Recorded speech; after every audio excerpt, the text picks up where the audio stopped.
Eto mga boss, usapang NBA trades naman tayo dahil itong Los Angeles Lakers front office merong isang target na former teammate dito nga ni Luka Doncic. Ito nga ay para tulungan sila dito nga para sa paparating na NBA season. Sino nga ba ito at gaano nga ba ka-willing etong Lakers para magbayad at makuha etong player na to? Tara't pag-usapan natin yan.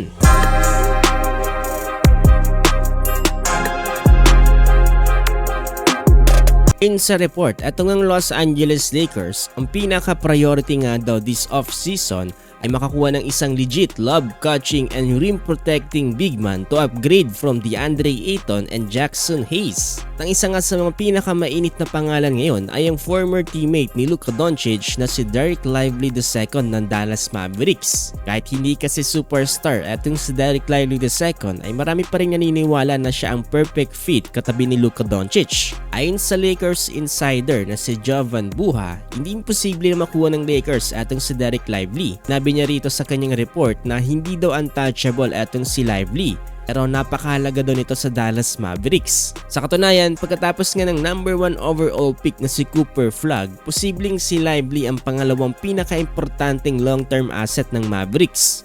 Dahil nga galing na rin sa Dallas Mavericks etong si Luka Doncic, siguradong magiging komplikado ang anumang trade negotiations sa pagitan ng dalawang teams. Lalo daw kasing mahirap dahil lumalabas din sa reports na gusto ring i-trade ng Mavericks etong si Daniel Gafford. Kaya kung mangyayari nga daw yon ay halos imposibleng sabay nilang bitawan ang dalawa nilang pangunahing centers. Usapan naman natin mga boss etong numbers. Ngayon, magkano nga bang kailangang ibayad ng Lakers para nga makuha etong si Dereck Lively II? And kay Jonathan Buha, ang usapan ay magsisimula sa dalawang first round picks. Kasama rito ang 25 pick ngayong draft at isa pang future first round pick. At kung gusto talaga nilang mapasa kamay etong si Lively ay posible ring isama sa package etong sina Dalton Knecht o kaya itong si Jared Vanderbilt. Malaking presyo nga ito mga boss para nga sa isang batang center, pero tandaan natin na 22 years old pa lang etong si Dereck Lively. Gamat injury plug ang naging season ni Dereck Lively at ang huling season niya ay 7 games lang ang kanyang lalaro. Pero alam na ng Lakers kung ano nga bang kaya niyang gawin. Yung rookie season dito nga ni Dereck Lively II ay napakalaki ng kanyang naging bahagi para nga sa Dallas Mavericks at makaabot nga ito sa NBA Finals. Siya ay naging elite rim protector, athletic lob threat at excellent rebounder. At higit sa lahat mga boss ay kabisado niya na ang paglalaro kasama itong si Luka Doncic.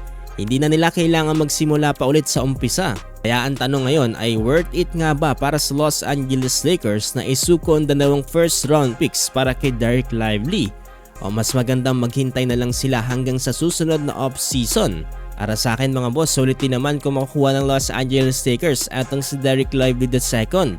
Dahil bukod sa bata pa ito ay kabisado na rin ang galawan dito nga ni Luka Doncic. Talagang hindi na nila kailangan magsimula ulit mga boss sa zero. For sure ay okay to para kay Luka Doncic dahil former teammate niya rin ito. Ayun mga boss, nakikisuyo po pala ako sa inyo na pakilike po itong ating video at pakifollow na rin po sana mga boss itong ating page dahil magiging malaking bagay na po yan para sa ating channel. Maraming salamat po talaga sa inyo mga boss.